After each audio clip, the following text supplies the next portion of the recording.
Yo, what's up YouTube? Back again. So, good news. We put fresh gas in her and she fired right up.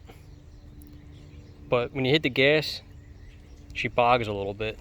So I'm assuming there's a reason why it's bogging out.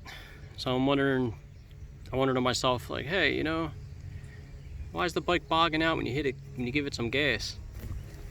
So, yeah, check that out. A freaking nest inside the airbox. So something was living inside there. So we gotta pull all that out and clean it. So, another project on top of a project. Yeah. Hopefully the carburetor isn't too bad inside. We'll find out, but it's starting to rain, so just wanted to keep you guys updated, let you know that she does run, and she sounds great, and she runs good. A lot of power, but like I said, I gotta clean all that dirty nonsense out.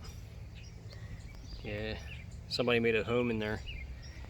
I don't know if it was a mouse or a squirrel. I don't think a squirrel could fit in there. Probably like a mouse, but a rodent of some sort. But yeah, stay tuned and keep you posted for another video coming shortly. See ya.